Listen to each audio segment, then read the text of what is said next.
The following feature presentation is part of the Skywalking Network.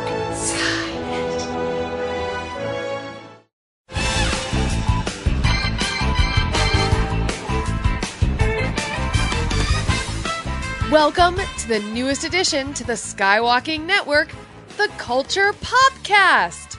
I am Sarah Woloski, and now everyone, say hello to the man who remembers watching the 1979 ABC Tuesday night lineup, Richard Woloski. My whole week would be aimed right at this block of time on Tuesday nights, because at 8 o'clock, you would get Happy Days. Oh, okay, I can see that. At 8:30, you would get Laverne and Shirley, the female Happy Days. And you know what? I've never really considered that. Laverne and Shirley being the female version of Happy Days. Right now, in this day and age, everything is the female version of this and that. That's true. So you didn't really think about it until now. Not until right now. That's really funny. But then at 9 o'clock... Now, 9 o'clock, that was the adult hour. Okay. And you'd get Three's Company. Oh, okay, cool. Because they dealt with more mature themes. Topics, yes. Yeah, I think I watched Happy Days on Nick at Night, when I was, 6, 7, and then I watched, 2 years later, I'd watch Three's Company. I was a little older, a little more mature. And then at 9:30, you would get Taxi. Oh. That's one of those shows I think is lost in time. You talk to a lot of people, and I brought it up before about Taxi, and they have no idea what I'm talking about. Really? Yeah, no idea. Oh my gosh. Wow. Yeah. I mean, I liked Taxi. It wasn't my favorite. I remember watching it, and I was like, okay, this is cool, but it just didn't have that feel good of Happy Days. No, not at all. Because you were in a dingy garage, seeing all these cabs being worked on by Lotka, Andy Kaufman, and it had more of a dingy look. And back then, I was 10 years old, so you wanted to feel more mature by watching a show like Taxi about the working day world. then after that was Heart to Heart at 10 p.m. That's a show I didn't even know existed. Oh, no, what? Yeah, who's in it? What's it? Robert Wagner, Stephanie Powers. They were a married couple.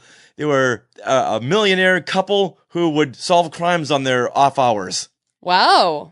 This is my boss, Jonathan Hart, a self-made millionaire. He's quite a guy. This is Mrs. H. She's gorgeous. She's one lady who knows how to take care of herself. By the way, my name is Max. I take care of both of them, which ain't easy. Because when they met, it was murder. Well, that sounds fun. Yeah. Okay. But you know what? I think we're getting a little off topic. Well, that's what pop culture is all about. I guess it is. You just go down this rabbit hole. The Culture of pop culture. It's yes. True. That's why we call it the Culture POPCast. Well, let's tell everyone what the Culture POPCast is. Hold on. Joey Pittman on Facebook Live is agreeing with me. Heart to Heart was great. Aw. Okay. Well, let's tell everyone what the Culture POPCast is. And this is a new podcast on our network that will go beyond the scope of the Disney umbrella of Star Wars, Marvel, and Disney itself. And on this show, we'll have conversations, we'll share interviews, and we might even have games revolving around pop culture from the vintage era to today. Now, what do you call the vintage era of pop culture? Well, like you were talking about, the 70s. Okay. Now even the 80s, honestly, with radio playing 70s, 80s, and 90s, now 90s is vintage. Oh, jeez. I know. Yeah. I know. And I'm sure we'll go back to the 60s because we would talk a lot about the Monkees on Skywalking. But now I think the Monkees has more of a place on the Culture POPcast show. Right. And also, we do get invited to some press events that we don't necessarily cover on Skywalking Through Neverland because it doesn't fit within that whole, Disney zone there. The 4 main pillars of Disney. Mm-hmm. So yeah, this is a great place to be able to share all that. Yeah, we would get invited to a lot of Warner Brothers stuff, and most times we were telling them, no, we're good. We had no place for a Warner Brother property on Exactly. Skywalking, but Right. now we do. Yeah, and like I'm gonna go to Knott's Berry Farm a little later this week to check out a new show. So we might even do a little review of that on the Culture POPcast. So it opens up a whole new floodgate of content. Yeah, so basically we won't have a regular schedule for the Culture POPcast, but we'll just put them up whenever we have content. So right now we have lots of content to share with you. In fact, our first several episodes will focus on one-on-one interviews we were able to record at WonderCon 2019, and they're with several creators that are working in the TV and film industry. So it's super exciting. I'm like so excited. I've been meaning to share these with you guys, but there just wasn't a place for it on Skywalking Through Neverland. So on this episode, I sat down with composers Michael McCuistion and Kristopher Carter, and they, along with Lolita Ritmanis, they make up a team of composers called the Dynamic Music Partners and have 25 years experience composing scores for animated DC and Marvel TV series, which is really cool. They're best known for Batman Beyond, Marvel's Avengers Assemble, Justice League, and Teen Titans, and most recently they have been working on Marvel Rising. So, and you guys know how much I love Marvel Rising. So I got to talk with two of them, Michael and Kristopher, and we had a really fun conversation about their process, how they compose, their favorite instruments, and also they got to work with Mark Hamill. Oh, see, there you have it. Yeah, they composed the music for the Killing Joke, which of course Mark Hamill played the Joker, and he had a song. So you'll hear all about that in this. So please enjoy.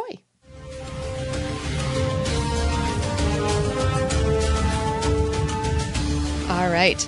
Michael McCuistion and Kristopher Carter partner with Lolita Ritmanis and are known as the Dynamic Music Partners. And they're best known for their work on Marvel's Avengers Assemble, Justice League, and Teen Titans. And I happen to be sitting here with Michael and Kristopher here at WonderCon. So, Michael, how are you doing today? Awesome. Thanks so much for having me here. Yeah, you're welcome. I'm so excited I get to interview you. And Kristopher, you too. Hello. Thank you for having us. All right. Well, you guys have some upcoming projects going on, and we're going to get to those. But first of all, I have a few questions about kind of your process and what you guys do. So from some of the videos I've seen, it looks like each of you take turns composing, conducting, or mixing in the studio. So what is your team dynamic like between the three of you? Like, do you rely on a particular person for a particular thing? And who would like to answer? You know, we all three can do all the different parts of the process. And so it's really very flexible and kind of wonderful because I know I can depend on Lolita and Chris to do anything that needs to be done, and they can depend on me likewise. So generally speaking, we'll split up a show and each of us will do certain musical excerpts from the show, and we put it all together and make kind of a Borg brain kind of a thing. And it all comes together into one musical voice. And that's really good for a lot of reasons. It's good because it keeps the energy up in a show, especially if there's a lot of action. It's a lot of intensity, and it's great to be able to kind of pass that ball around so that each of us can do part of that intense music, and that keeps the energy level really high. And then it also allows us each to give our own little internal perspectives on what we're doing. So it's a really fun thing, and it also the shows can get done very quickly that way. Yeah, I was going to ask you. So knowing that, like, how long does it take you guys to compose maybe a single 21-minute episode of TV? We often have about a week, which is probably average. Some of our shows, we actually might have two to 3 weeks. But during that time, we'll write the music, and then it will have a review process where we'll show it to the producer or the director, the creative person on the show, and they might have suggestions, or they might say it's perfect. We're pushing for that. But if they're not, of course, we want our music to support the storytelling, so we'll make whatever changes they need so that our music gives the right emotion to the viewer when they're watching it. And then there's, several days that will be recording with musicians and then doing the final mix. And then, so all that time goes by very fast when you consider it's not just the writing. Yeah. Okay. Do you guys have a favorite instrument? Because mine is the French horn. I played French horn. I love the French horn. So what's your favorite instruments? And I am judging you. This is your lucky day because actually, I don't know if you're going to the Justice League Fatal 5 premiere later tonight, but we actually hired a group of 12 French horns to be like an army of live French horns for the score for, yes. So this is definitely your lucky day as the French horn. I have a favorite instrument in each section. So my favorite instrument in the string section is the cello. My favorite instrument in the brass section is the French horn. I didn't just say that. My favorite instrument in the woodwinds is clarinet because I'm biased because I play bass clarinet. And then in percussion, it's mallets. Okay. I kind of have the same way. I can't pick one favorite child of an entire orchestra of instruments. I tend to like the tenor kinds of instruments. If you think about like soprano, alto, tenor. So for brass, actually the French horn always gets the nice melodies when I write for brass. It's the violas. Yeah. When it's for the strings. Unsung heroes. They always, it seems like when I'm writing, especially like action music and it's pounding along, the violins are sawing away and the low cellos are playing their low notes. Then the violas have the cool melody. I don't know why it always ends up that way. Nice. And or even counter melody, right? They get a lot to play in my scores. And I love the bassoon. Oh, yeah. So expressive, I would say. Very. What about Lolita? Does she have a favorite? Do you guys know? I just know that Lolita grew up a singer and a vocalist, and so I would imagine vocals are probably among her top favorites of all instruments, especially because she's involved in these massive song festivals each year as part of her Latvian culture heritage. These festivals have like thousands and thousands of singers. I'm talking like 12,000 singers in the one festival, like a mass choir. So I'm going to say for Lolita, voice. And then I know that she also played the flute, so maybe flute, and then I'm sure piano. Okay. Well, let's switch gears a little bit. Now, I was listening to the Batman and Harley Quinn TV show theme song.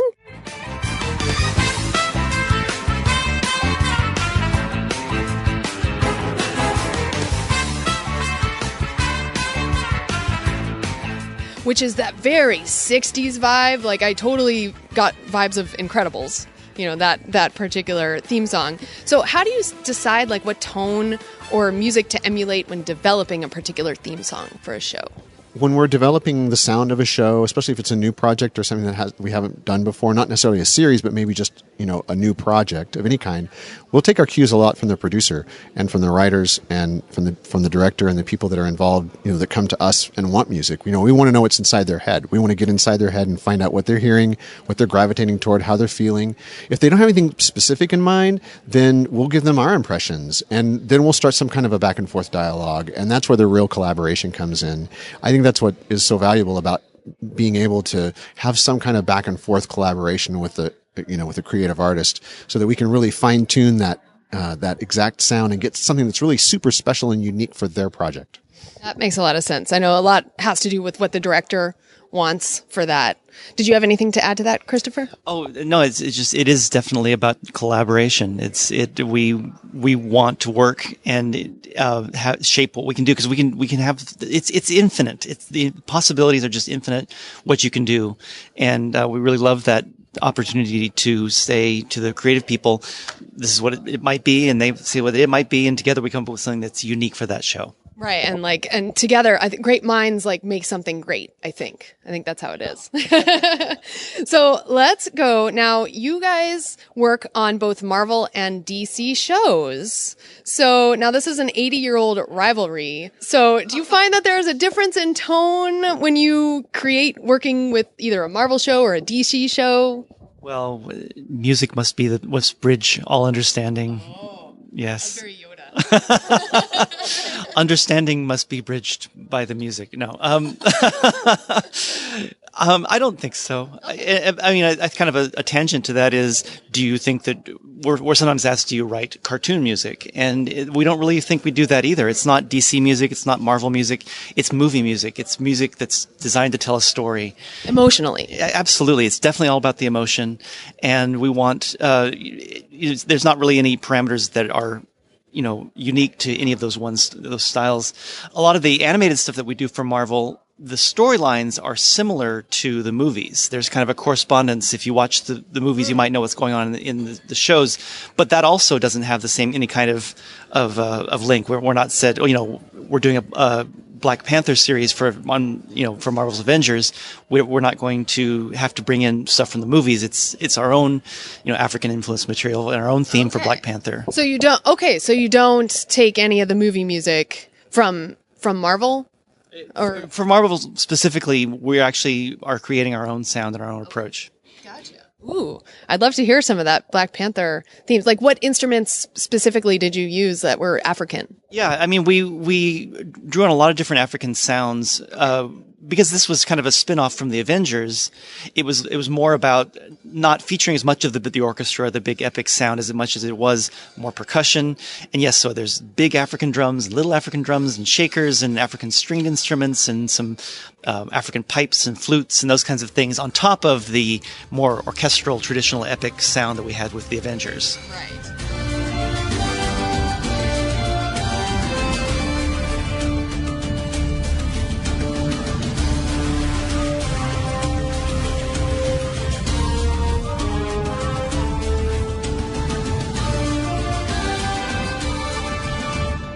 Okay, nice. All right. So also, there's, of course, been some incredible film music for superheroes, including like John Williams' Superman theme or Danny Elfman's Batman theme, and of course, the Avengers theme by Alan Silvestri. So do you ever find yourself referencing it in any form, any of those, like maybe in your subconscious or something? I think those are all great sources of inspiration just in general for storytelling. And I think that each one of those things that you mentioned kind of hits on sort of a kind of an emotional core to be able to express something that is universal. And so hopefully, what we're writing is going to that same core, but it's certainly not something that we're asked to emulate, if that's what you're asking. No, it's more about like, trying to find that magical one sound or one theme that will speak to as many people as possible and draw them in and get them excited about what is happening in the story and what's happening in the show. And I think, if all those different things actually come from a similar place. All right. Now, you guys have some upcoming projects going on. You have Young Justice, Justice League versus the Fatal Five, and of course, my favorite, Marvel Rising, Heart of Iron, coming up. Now, is there anything in particular you'd like to share about those projects? Watch them. Okay. Listen. Okay, so you can't really share too much. We're bound by a contract not to share anything, but we can just tell you they're very exciting and they're very different, each one of them, and each one of them has something special and unique to say, and we're trying to do that musically in the most interesting and fun way possible. I think we all, I know for me especially, I'm a huge fan of the characters, and so I think there's this little fanboy excitement when I first get a new episode if I get to see it first. Because I'm emotionally invested in the characters and the stories. But yeah, I can definitely say for fans of these shows, especially Justice League versus the Fatal Five and Young Justice, that the fans are not going to be disappointed because they're very, very exciting. And for the fans, I think, Marvel Rising is a new show, and it's developing its fan base, and it's drawing in women interested into the superheroes world that maybe hadn't seen it before. And also, I mean, they're wonderful stories. They are stories that allow for and Mike, you had made this point the other day, is that about having time to express feelings. I mean, certain parts of Marvel Rising, the stories are told in a way that women process things different than men do. Right. And I think that they're sensitive to how the viewer is going to relate to their stories by the kinds of ways they lead the characters through these moments. Okay. Because I know Marvel Rising has a lot of mix between the score and then they have like popular songs. Do you have a hand in some of the popular music, or do you have to like bridge that gap? No, it's a more interesting challenge than that, actually, because we haven't to date haven't written any of the songs that they're using in that, but they provide those songs to us, and then we are designing the score to meld perfectly with those songs. So we sometimes go into a song and come out of a song with underscore.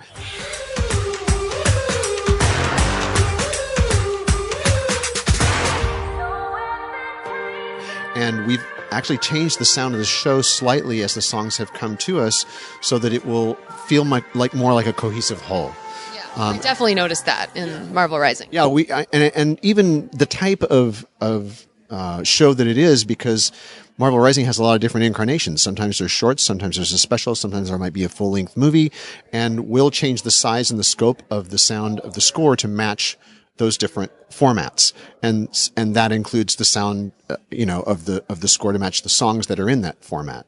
Right. So it's an interesting challenge. It's definitely a collaborative effort, because we're still working with the producers with those songs and with our music. Right. So yeah, it's still a really wonderful challenge. Okay, that makes sense. So do you guys always record with live orchestra?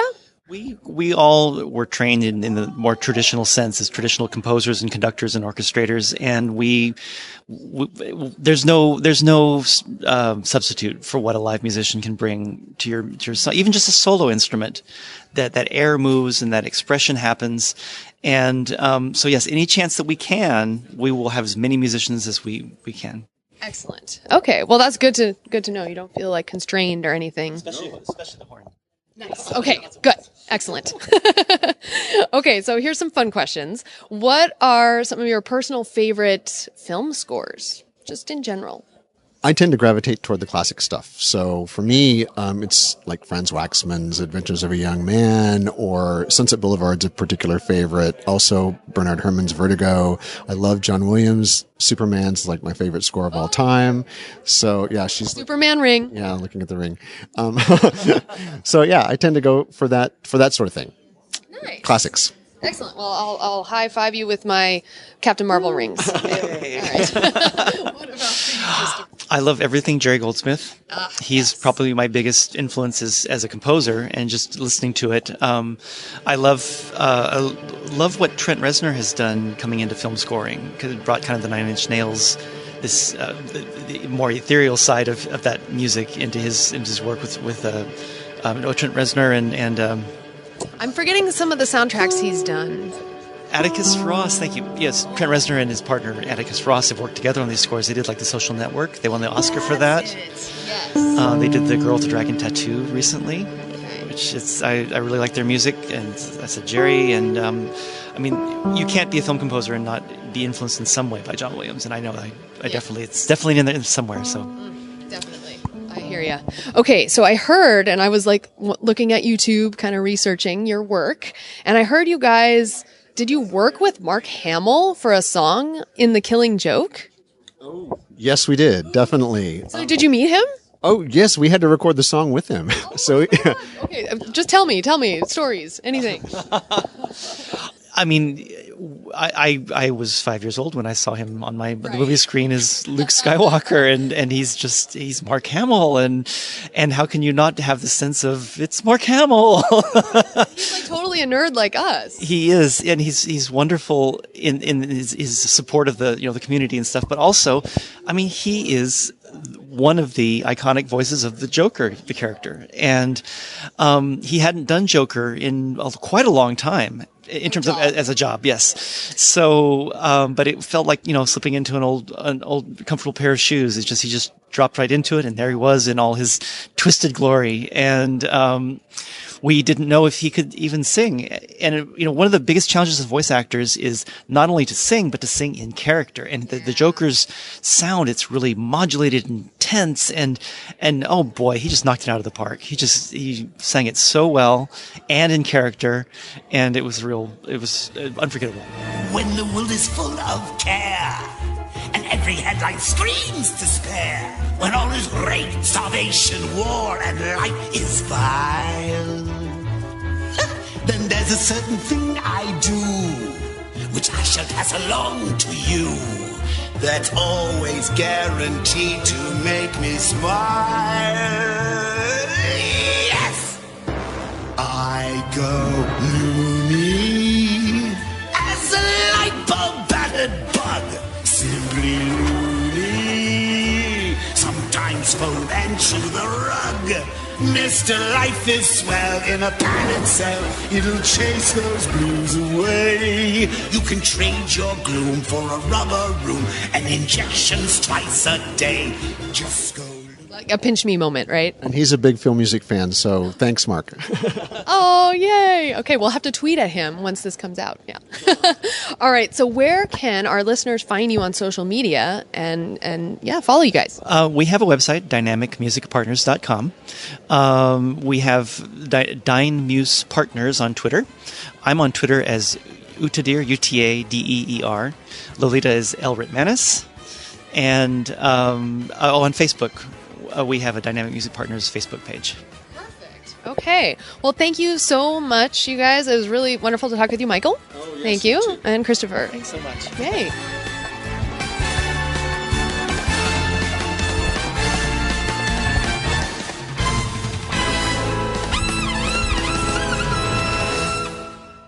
That wraps up our very first episode of Culture POPcast. We'd like to thank the Dynamic Music Partners for joining us, and we'd like to thank all of you Skywalkers for listening. And of course, all of you face huggers for watching. That's right.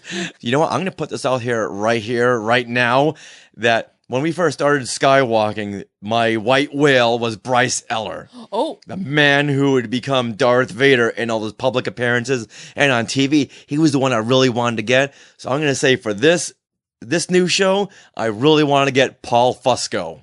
Ooh. He is the one I really want to go for. Okay, I know the name, but remind me. Who's Paul Paul Fusco? He was the creator and voice of Alf.